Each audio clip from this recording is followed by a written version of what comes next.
Hello and welcome to the Stress Intensive. If you were on with me live, you're probably looking at this thinking something looks a little different than I remember.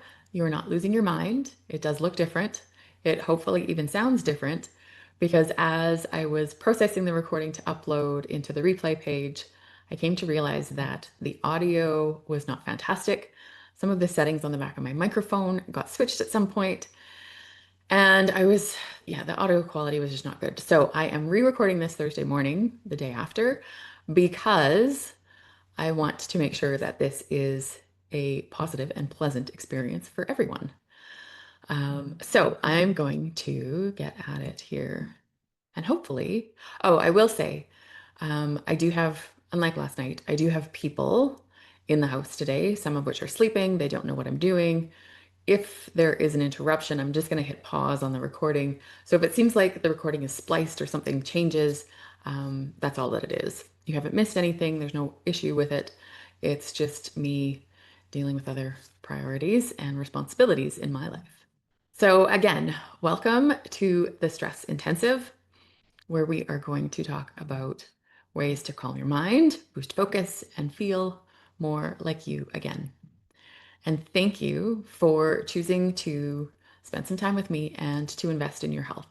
When we look at stress, we come to realize that every symptom, every energy shift, every emotion is our body's way of speaking to us and helping us to understand what it needs. Now, my background in holistic nutrition, herbalism, and subconscious imprinting technique, or SIT, has really shown me that if we slow down and truly listen and pay attention and learn some techniques and tools and strategies, that we can begin to understand these deeper messages that the body is sending us, and we can give the body what it is asking for and what it needs in return. So today we're going to explore the connection together, understanding what is going on inside the body and how to gently support and guide it back toward balance and calm. So most of us think of stress as just too much work, too many responsibilities or tasks, too much pressure, chaos, a major life event or threatening event. But in reality, stress is also a survival response. This is the body's internal reaction to a perceived threat or change, and it can be physical, emotional, mental, or any combination of all three of those things.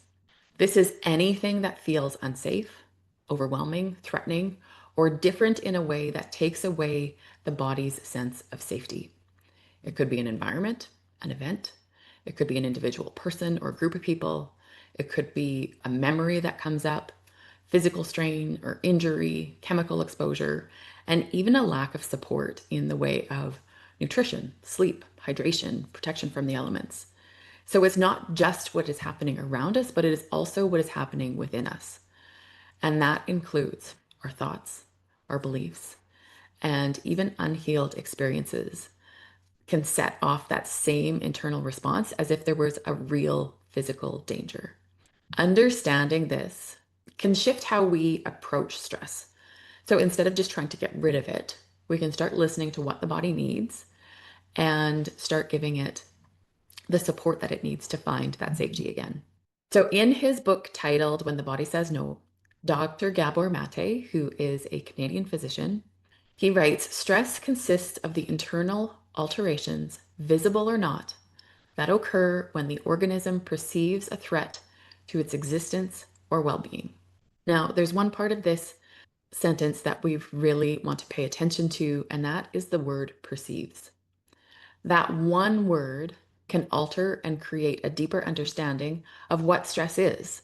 And if we think about that word perceives, we realize that because you perceive something to be true doesn't always mean that it is true or real. Your perception is based off of many different learned experiences and exposures throughout your entire lifetime. And since we all have a unique lived experience, our perception, my perception, and your perception will be different, even if we're in the exact same situation. This means that what I perceive as stressful may not be something that you perceive as stressful at all. So take a look at this picture. Now, visiting the dentist office, if you were from a family where there was a lot of resentment, or fear messaging around going to the dentist, or maybe you had a bad experience, you may associate anything, even related to teeth in general, as being dangerous or not good for you. So just thinking about sitting in that chair could induce a stress response in your entire body. Even just looking at this image could trigger a stress response, even though you are not in any danger at this exact moment. And that is one thing to keep in mind. Stress does not need to be something major. It is just the perception of your body to try and keep you safe and protected. So let's talk about how stress works. So, stress isn't something that happens to us or only something that happens to us. It's also something that happens within us. And there are three components of stress. We've got the stressor, the processing system, and the response. The stressor is whatever triggers your system. That could be external, like losing a job or facing conflict. It could be internal, like perfectionism, fear, or unresolved emotions. This could be a deadline, illness, loss of a family member or a friend, loss of a home, of a job, of a relationship, change of any kind, a lack of nutrients, or even internal pressure to do it all. Then comes the processing system. This is where your brain and your nervous system work together to step in and interpret what is happening. This is where things can get personal because two people can experience the same event and have very different reactions depending on how their system perceives it. There's that word again, perceives it. So the brain and the nervous system evaluate the stressor and decide if it is safe or it is dangerous. It is influenced by our past experiences, our beliefs, our current state of health, our current emotional state, and even the energy of the people around you. And then finally is the response. So this is how the body is trying to keep you safe. That could look like a racing heart, muscle tension, increased blood flow to certain parts and diversion of blood flow from other parts. And eventually it can lead to worry and fatigue and irritability, feeling drawn or dissociating from whatever it is that you are currently immersed in. What's important to remember is that the stress response is the body doing its best to protect you, even if it sometimes feels like it is working against you. When we understand that each of these parts plays a role in the overall response, we can begin to support our bodies with more compassion. Rather than judging and fighting our stress response, we can learn to work with it. So the same event can create very different responses in the body depending on how your mind and body interpret it. So let's take the example of two people working in a larger corporation doing the exact same job.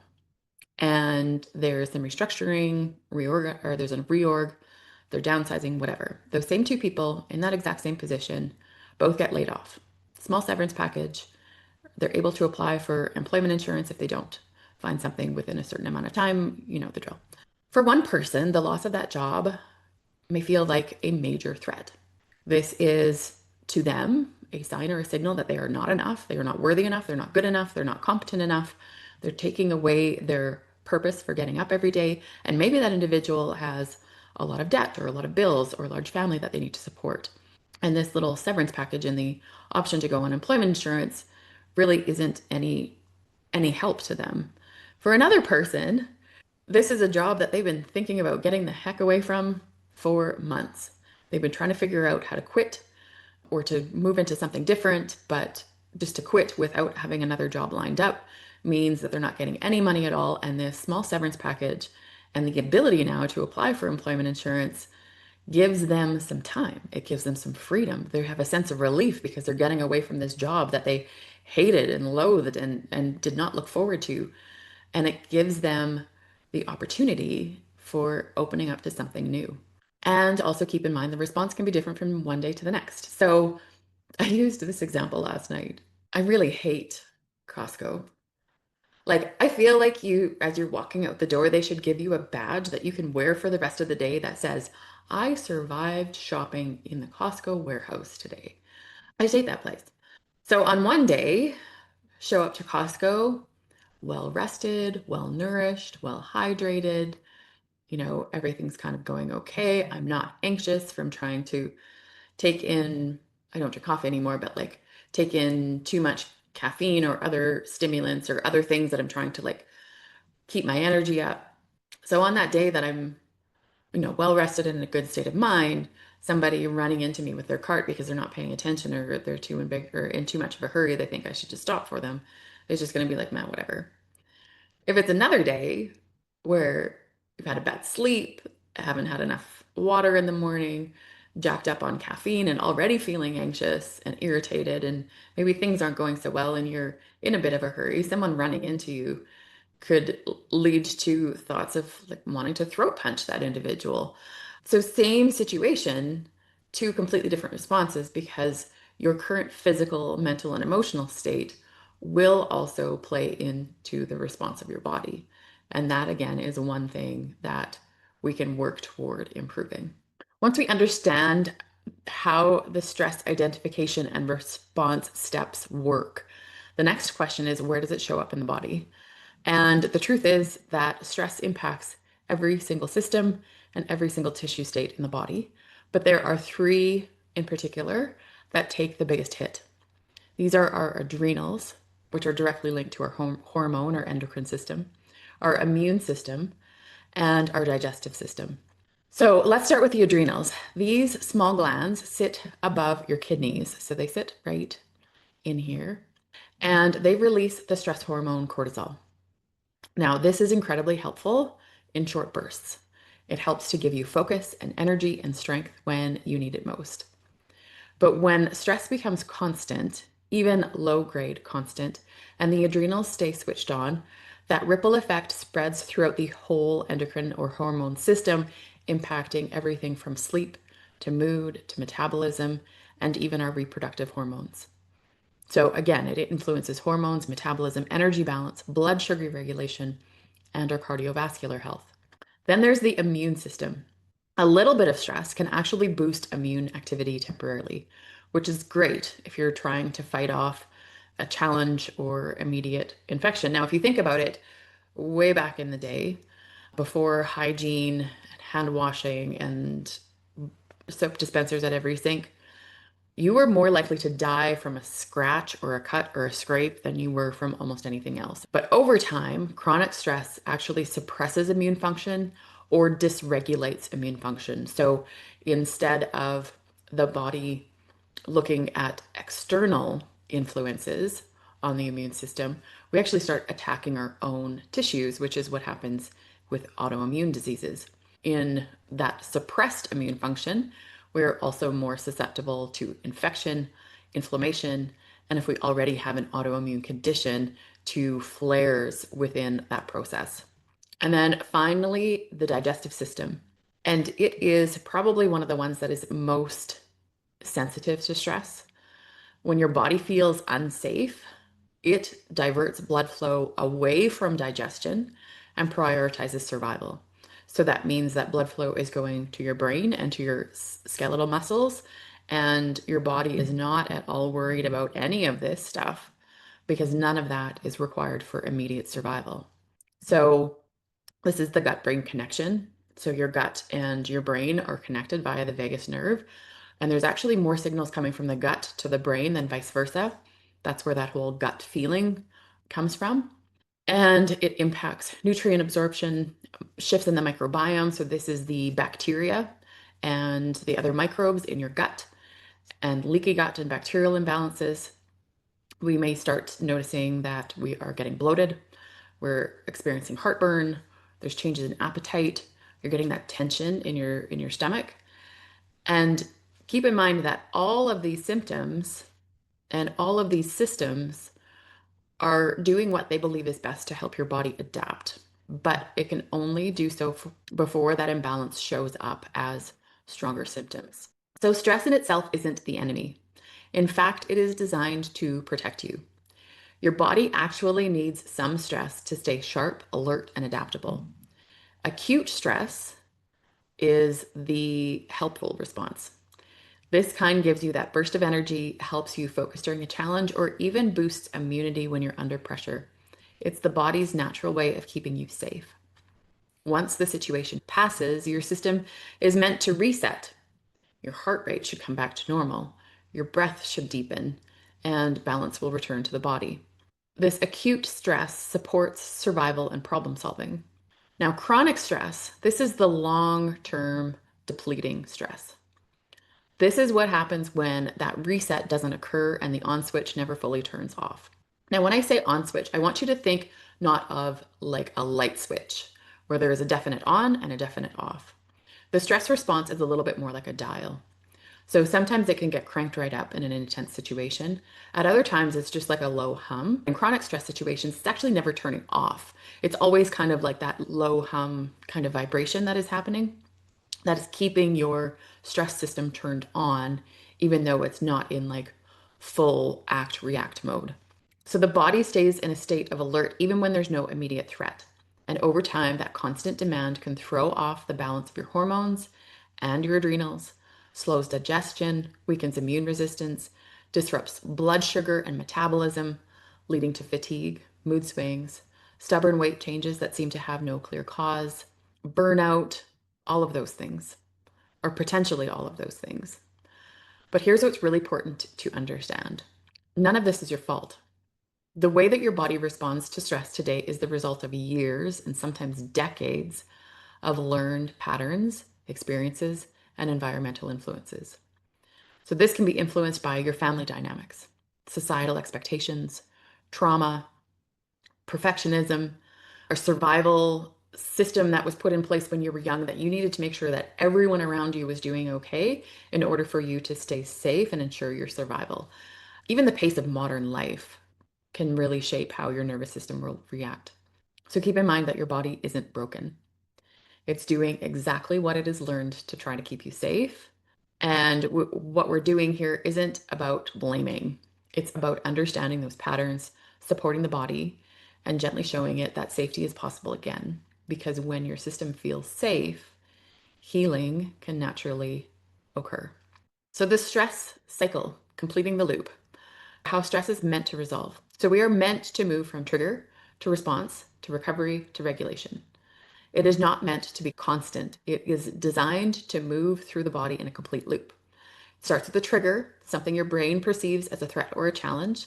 This might be an argument, a deadline, a traffic jam, or another environment, or even just a negative thought. The response happens automatically. Your brain and your central nervous system evaluate it, and if this is considered or perceived to be a threat, your body releases stress hormones, your heart rate rises, your energy floods your system to help you act or protect yourself. But here's where most of us get stuck, and that is the recovery phase. In nature, you will see animals shake themselves off. So if there's two animals fighting, even your dogs will like stretch and shake and just like transition from one thing to the next. I see this often if Taffy takes off after a deer in the trees or the field or whatever. She usually gives up pretty quick because they're fast and she's not that fast. She's fast, but she's not that fast. And so once she stops and the deer stops, you'll actually see it like shake head to toe and then keep moving on about its day. It is releasing that energy that built up during that acute stress phase. Now, in our world, we often go straight from one stressor to the next without letting our body finish that cycle. And often we don't even get to the final step, which is regulation. And this is where your body recognizes that it is safe again. This is the return to balance. This is when your breath deepens, your muscles relax, your nervous system settles. Modern life often keeps us reacting and rarely gives us the space to recover. We're moving from one email to the next, or one text message to the next, or one activity to the next. There's not a lot of breathing space between each of those things. And when that recovery doesn't happen, the body stays in protection mode. And that's where we start to see fatigue and irritability and the kind of stress that never seems to switch off. It may get turned down, but it may never fully switch off.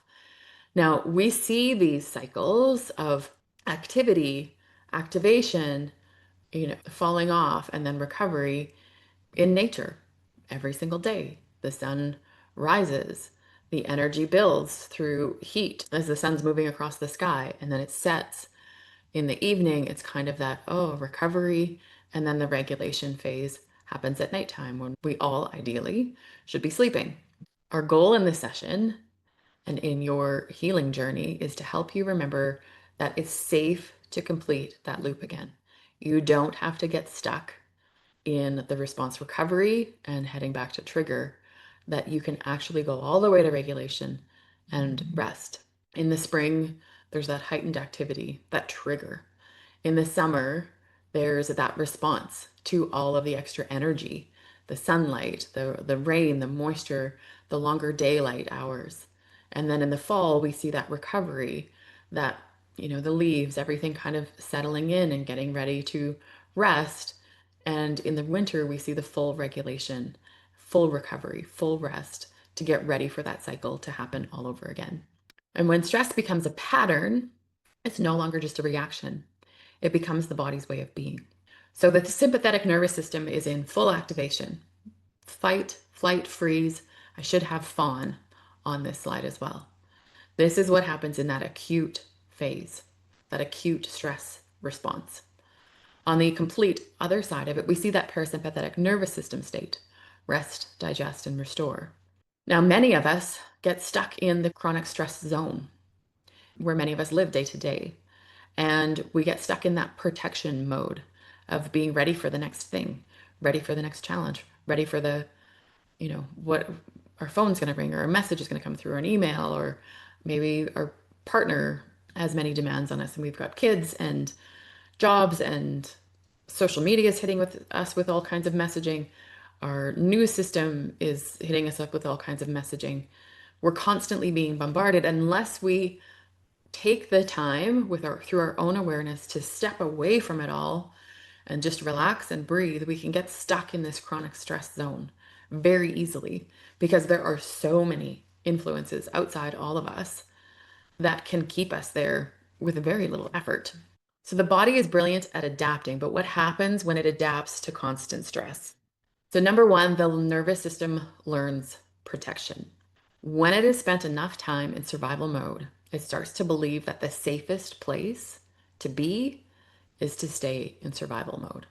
The on switch, that slight hum, even that low level fight, flight, or freeze response becomes automatic, even when there's no immediate threat. Chronic stress trains the body to stay in alert. The body's baseline shifts from balance to vigilance. And number two, we see these everyday signs of a stress pattern. This is where we see people who describe feeling wired but tired. They're feeling exhausted, but yet they're unable to truly rest. Difficulty relaxing or turning off. We see digestive challenges and changes such as bloating, cravings, irregularity, discomfort, hormone imbalances, energy crashes, brain fog, irritability, anxious thoughts, cravings. These are all signals that the body is trying to regulate, but it cannot find its reset point. Now, the good news is that these patterns are learned, which means that they can be unlearned. With awareness, breath, nourishment, and consistent calming signals, the nervous system can rewire itself towards safety. And that's the empowering part. What has been learned can also be retrained. So every time you slow your breath, nourish your body, practice calm awareness, you're teaching your nervous system something new, that it is safe to come back to balance. Chronic stress is not a personal failure. It is your body's way of protecting you the best way it knows how. And now we get to help it remember that there's another way to be, one that feels calm, steady, and safe. So when stress speaks, what to listen for? This is one of the most powerful shifts that we can make when it comes to stress. Realizing that our body is always trying to help us, not punish us. So every ache, craving, or mood swing is a message. When stress patterns become long-term, the body starts to send stronger and stronger signals, hoping that we will finally pause and listen. For some people, it shows up in the gut, bloating, cravings, IBS type symptoms. For others, it's in the muscles and joints, that constant tension or jaw tightness. Mentally, you may notice that you're snapping more easily, or you can't focus the way that you used to. You may even feel disconnected or numb, dissociating in certain environments or around certain people. And that is your body's way of protecting you from overwhelm. Now, the hopeful part is these signals aren't signs of failure, they are signs of intelligence, your body's intelligence, and its way of communicating what it needs: rest, nourishment, safety, and time to recover. So, when we learn to listen instead of fighting those signals, we create space for real healing. So, these are some signals, and they're not all of the signals that we see. Fatigue and sleep issues, often combined. You're exhausted, but you can't sleep through the night or for more than a few hours at a time, or it's very broken or very light. Brain fog or lack of focus, irritability, tension headaches or jaw tension. You might have a racing heart or feel like lightheaded or heavy, so blood pressure issues.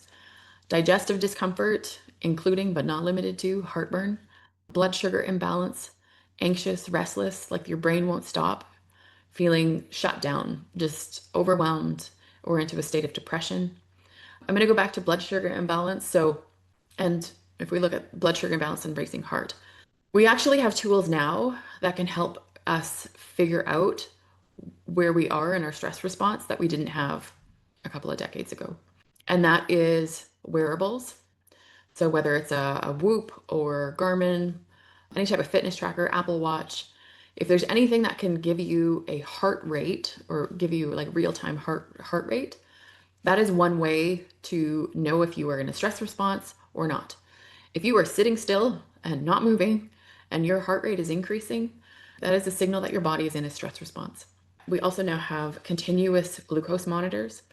The continuous glucose monitors that people are wearing, those little circular patches, they connect directly to a device and they will give you a real-time reading and trends of your blood sugar. Some people are doing this on their own because you can buy them. I haven't really looked into the cost, but you do not necessarily need a prescription to get continuous glucose monitors. You do need to pay for them without a prescription. But some people are buying them and using them for a month or two just to get an idea as to how different foods react in their body and also how their stress response is influencing their blood sugar regulation.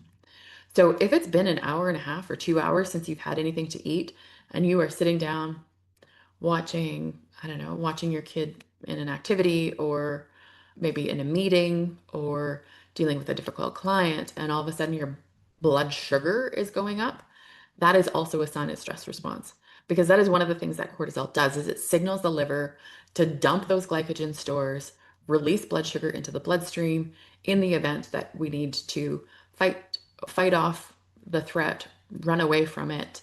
It's that survival mechanism kicking in.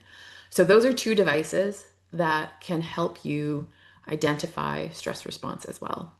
Each symptom is a message. Your body isn't working against you, it is asking for your attention, support, and calm. And keep this in mind: the body whispers before it screams. Learning to listen changes everything. And what I mean by the body whispers before it screams is we often see people who have major diagnoses. So maybe it's now become an autoimmune issue or a cancer diagnosis. If you start to ask them about what things kind of led up to it, it'll be like, oh, I had headaches every day, but I didn't think much of it. I just took a Tylenol and Advil and I kept on about my day. Or having digestive issues and not really thinking much about it. Finding that there were certain foods that they couldn't tolerate and just kept eating them anyways, not realizing that it was adding to physical stress in their body and increasing that inflammation and inflammatory response. So it's all of those little whispers: the skin wound that won't heal, the tension that you're carrying in various different muscles.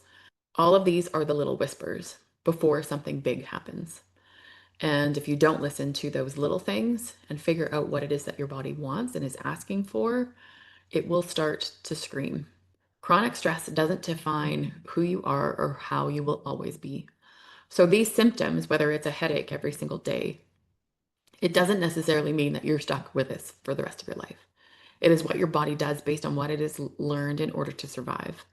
And we can change that. We have control and we can be empowered to make the decisions that we need to make in order to make those adjustments.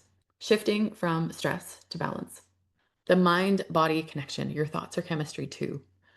The way we think can trigger or soothe the stress response. We've talked about how stress shows up in the body through hormones, digestion, and the nervous system, but it's just as important to remember that it can all begin in the mind. Every single thought you have sends a chemical signal through your body. Whether it's a stressful thought, a comforting one, or a neutral one, your body is always responding. When we hold on to fear, guilt, unprocessed emotions, our body interprets that as a potential threat, even if nothing bad is happening in the moment. Those patterns can keep us slightly on edge, a low grade stress that we may not even notice. Now, here's where awareness becomes powerful. Because once we start noticing the stories or the beliefs that drive those stress responses, like, I have to do it all, I need to make sure everything is done, I need to make sure that everyone around me is taken care of, I cannot rest until my house is spotless, all of those various different things. Once you start noticing those stories and beliefs, you open the door to change. And this isn't about blaming yourself. If this has been your norm, understand that this is based on a lifetime of programming and conditioning. So, no blame. This is about recognizing that your body and mind are on the same team. They both want to protect you. And when we bring awareness, compassion, and new ways of thinking, we don't just change the mind, we change the body chemistry too. So, every thought sends a signal to the body. Your brain and nervous system communicate instantly. Every thought, belief, or emotion create a cascade of chemical messengers: cortisol, adrenaline, serotonin, oxytocin, dopamine, and the list goes on. Emotional patterns can trigger physical stress. So unresolved emotions or long-held beliefs can keep the body in subtle states of tension. Even when life feels fine on the surface, the body remembers what the mind suppresses. Awareness is the first step to changing the loop. You can't shift what you didn't notice. Recognizing patterns such as self-criticism, overthinking, perfectionism, people-pleasing, or constant alertness help you interrupt the cycle and create a new physiological response, a new response in your body. So what is normal? Or is there a normal? Is there really anything such as normal? Each one of us has our beliefs, programming, conditioning, and exposures that have taught our bodies what to expect. Now, what if your normal isn't healthy or helpful? This is where the discussion of stress can hit a whole new level. And I feel like there's a lot in the health and wellness industry that don't talk enough about this. The body's stress response is automatic, but regulation is something that we can learn. Okay. But what happens when regulation feels like it's threatening? What happens when the body's normal, what it thinks to be every day, is high cortisol, hypervigilance, always on the go, never saying no? What if that level of normal is actually working against you? And trying to change it or regulate it actually triggers a stress response as well. So each of us has a set point for what we feel is normal. If you've faced a lot of challenges, especially early in life, loss of a parent, a household where there's a lot of abuse, whether it's physical, sexual, mental, emotional, where there's substance abuse or other addictions, where a child is having to parent themselves because the parent is not capable of providing that safety and support, or maybe even parent their siblings. Your body may have learned to live in a constant state of stress. And over time, that heightened stress can start to feel like quote unquote normal. So even when life calms down, your system might unconsciously seek out the same intensity because that is what is familiar to it. Rest, digest, and recover feels dangerous because it is unfamiliar. It is uncharted territory, especially when that early life situation is not a place of safety and security. So you can teach your body a new kind of normal, one built on safety, balance, and calm, but it needs to happen slowly, so that your body has the time to adjust its set point. And sometimes, if we try to push it, our body will actually fight back with an immune response or a physical response to say, hey, wait a second, something doesn't feel right here. I'm not supposed to feel relaxed. I'm not supposed to sit down for more than 5 minutes. I'm not supposed to, you know, sleep for, however many hours, whatever the case may be, because your body becomes hooked on the cortisol, and lower cortisol, or what we would consider healthy cortisol levels, actually feel dangerous because it's not what the body knows. It's not what is familiar.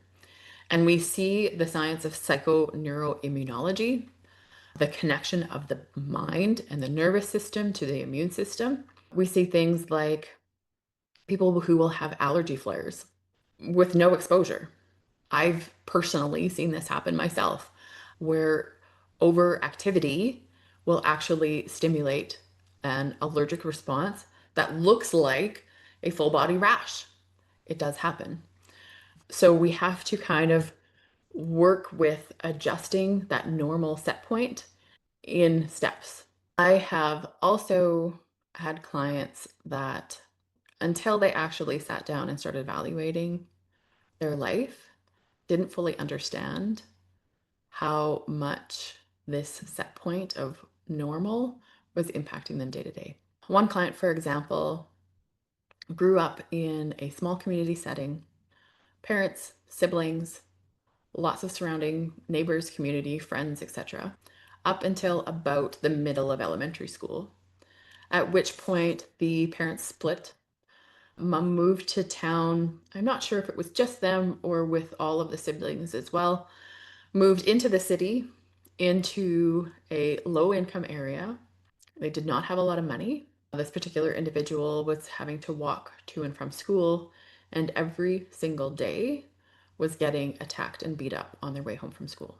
So life went from safety, security, community, belonging, having some place where they truly belonged and felt like they were seen and heard and acknowledged, to a place where they were literally every single day fighting for their life just to get from school to home.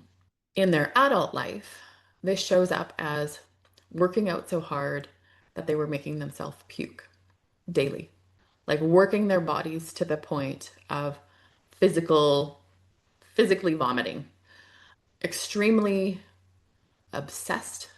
They thought it was discipline, and I pointed out that anything that requires you to completely withdraw from your friends and family is not just discipline, but possibly an obsession.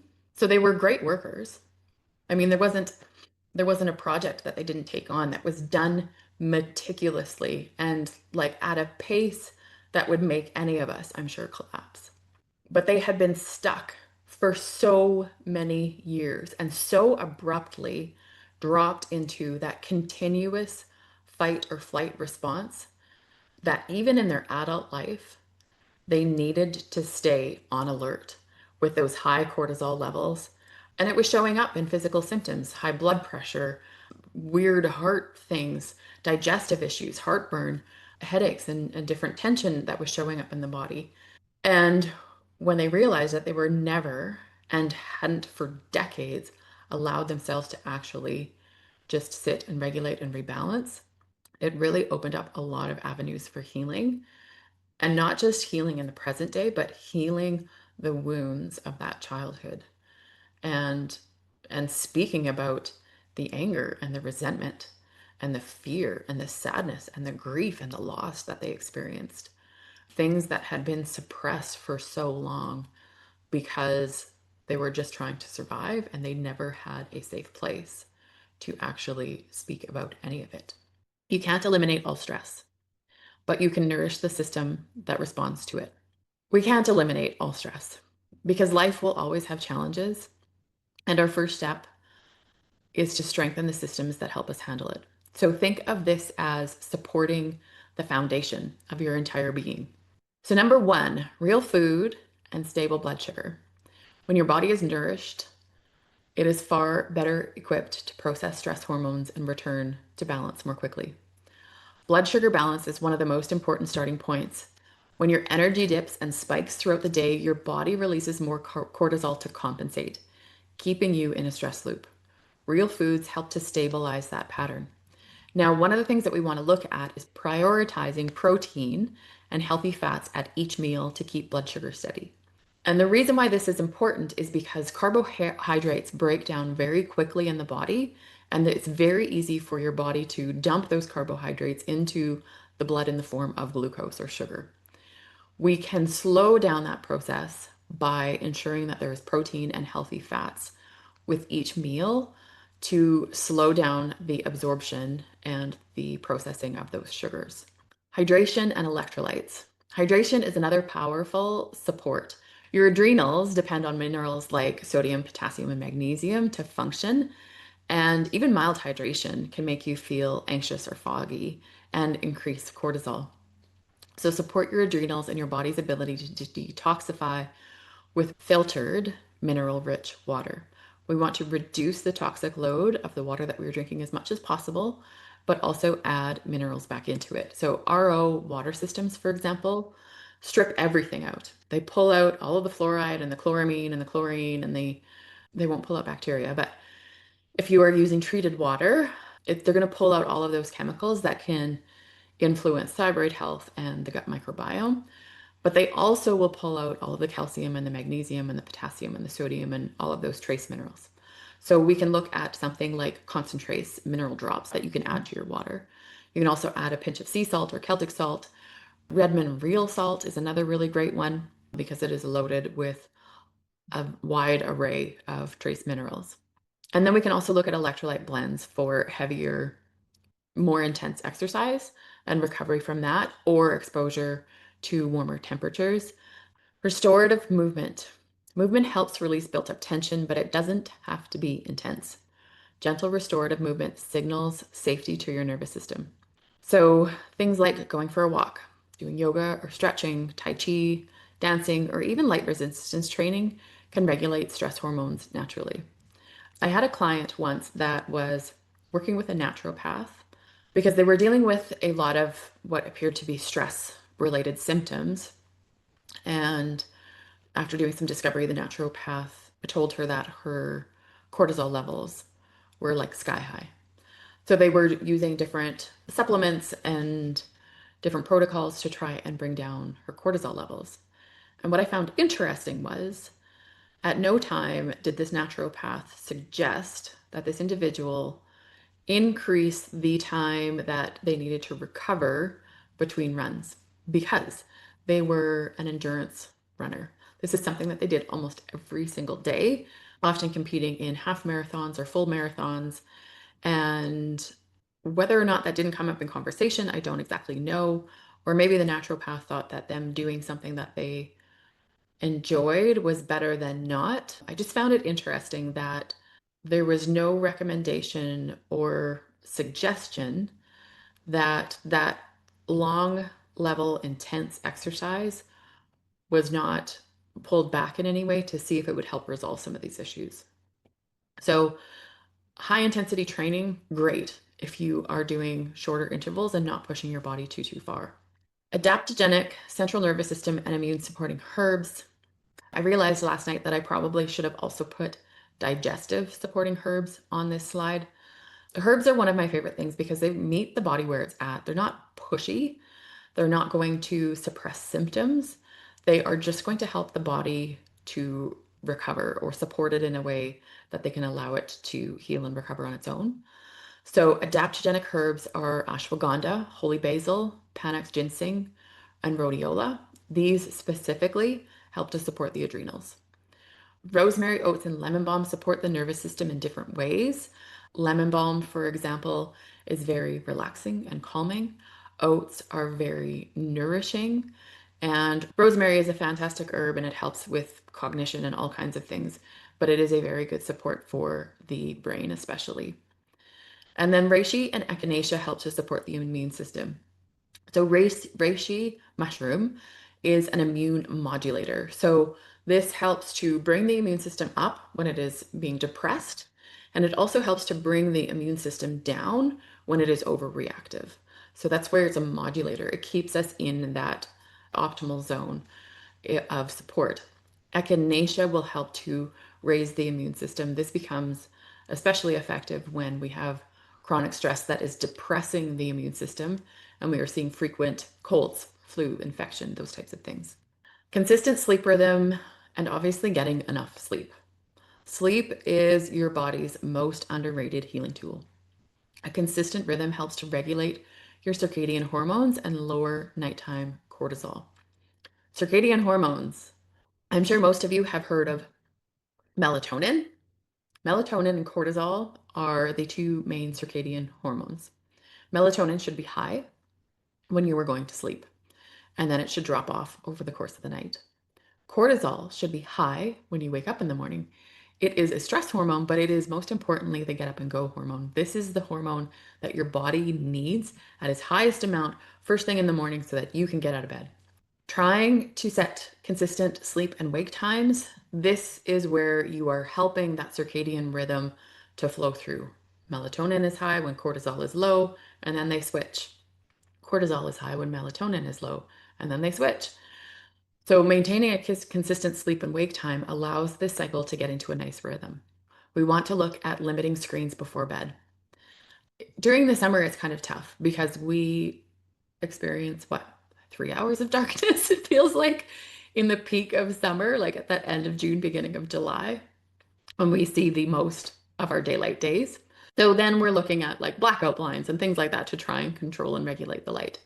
It gets a lot easier in the fall, winter, and early spring months because the sun is down by, 7 o'clock or 6:30 even at times. In the middle of winter, it's dark out by 4 p.m. So by following the natural rhythm of the sun and limiting screens in that evening, it's going to help the body prepare for sleep better because darkness is also a signal to the brain that, hey, it's ready, it's time to start getting ready for sleep.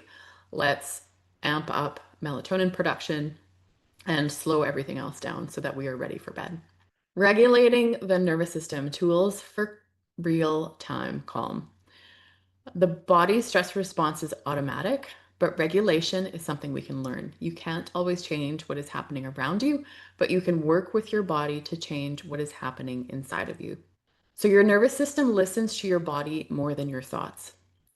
Your body is a large part of what your nervous system and your brain is monitoring, those signals coming from the gut, coming from your skin, coming from your eyes, your ears, your nose, your mouth, all of that are part of what your brain and your nervous system are evaluating to tell if you are safe or not. So, using breath work, slow intentional breathing directly signals the vagus nerve that it is safe to relax. So, you can try to inhale for 4 counts and exhale for 6. The key to this one is that the exhale should be longer than the inhale. And you can do this for a number of reps or 1 to 2 minutes. If you find that you are in an anxious, stressed kind of state, get up, go to the washroom, sit there for a minute, and just focus on your breathing and get your body to calm back down. By controlling the breath, we are telling the nervous system and the brain that we are in control of the situation. We are aware, we are in control, we got this. Slow, conscious breathing tells the nervous system we are safe. And that one small shift alone can lower your heart rate, calm anxiety, and even improve focus. So, grounding, reconnect to the present. Stress pulls you into the future or the past. Grounding brings you back to now, back into your present body.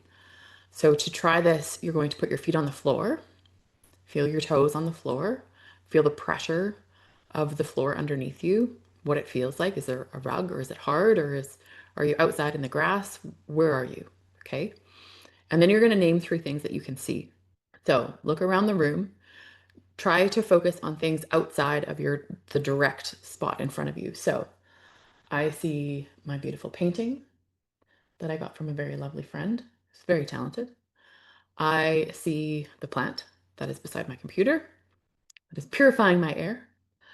And I see my piano that I have not sat down and played for a little while, but something that I should maybe try and do today. 2 things that you can touch.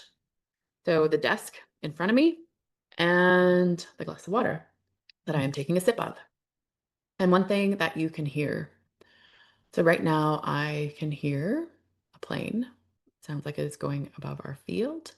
Just one of those little small planes.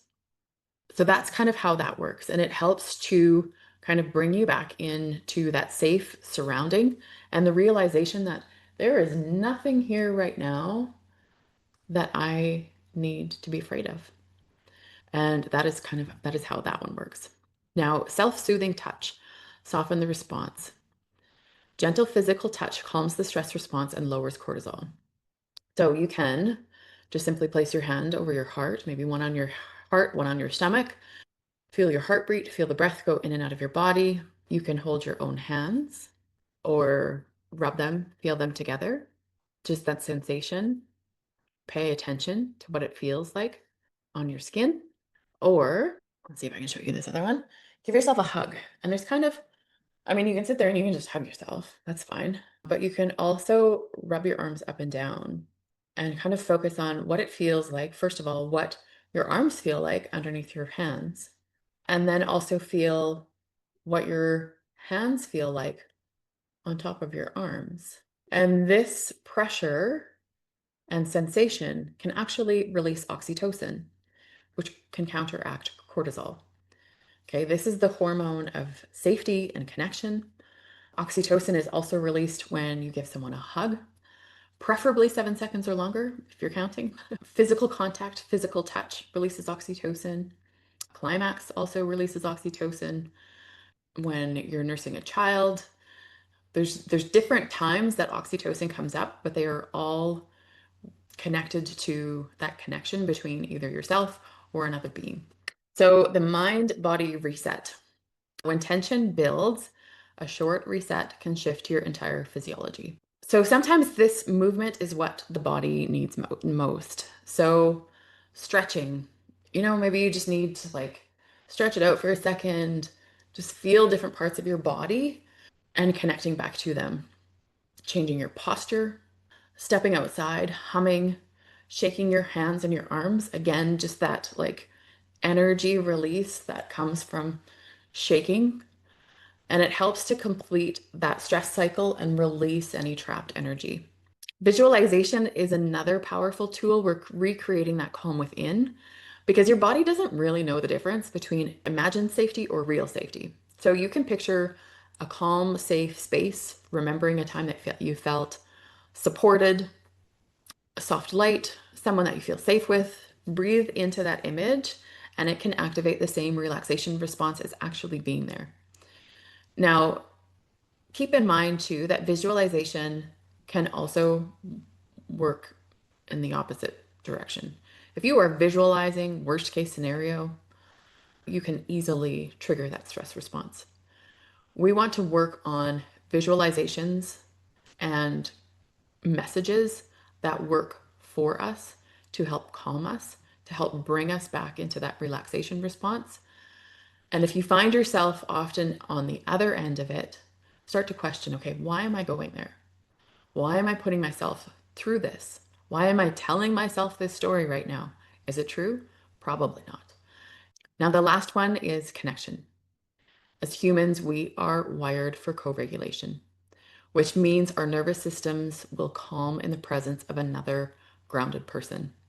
If you've tried these things and they are not helping to bring you back into a calm and relaxed state, maybe it's time to reach out to a friend, a partner, a practitioner, someone who you can receive support from that helps you to reset your system faster.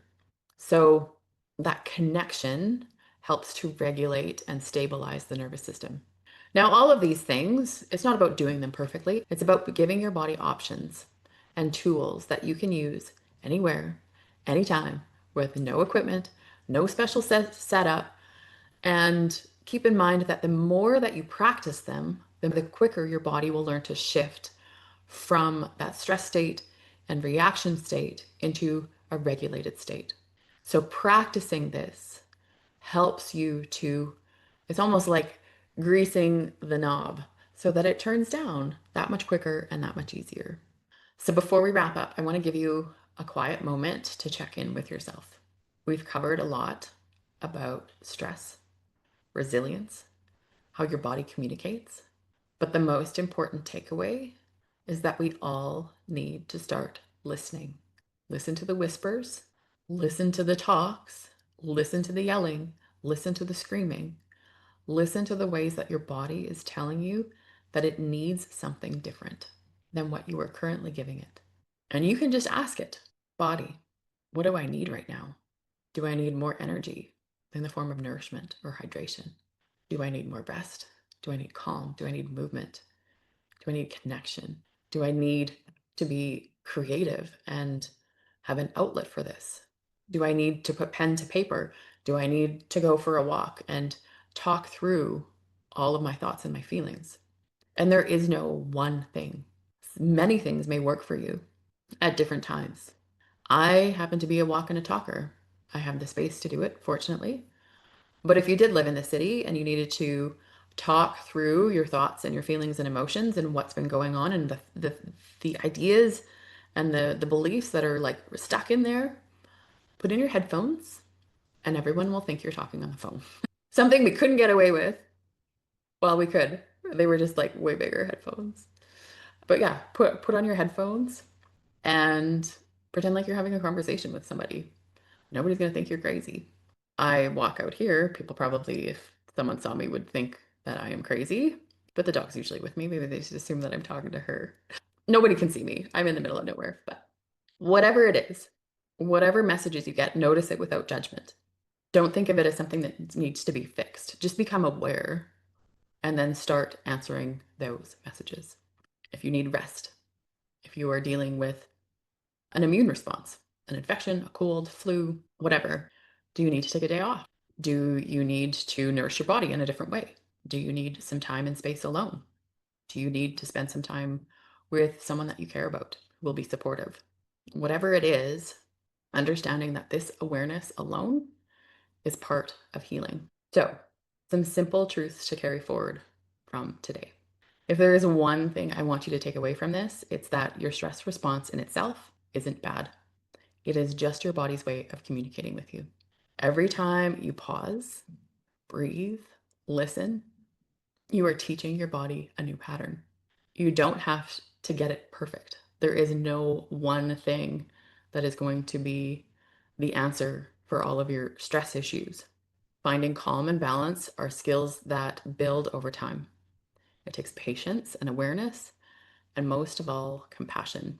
Your body is on your side every step of the way, even when sometimes it doesn't feel like it.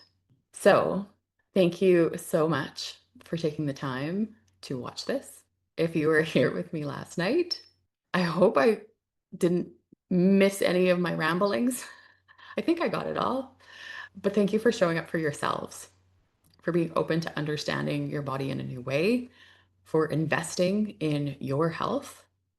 And my hope is that you leave today not just with information, but with a deeper sense of compassion for your body and the knowledge that you now have some additional tools to help it to find calm again.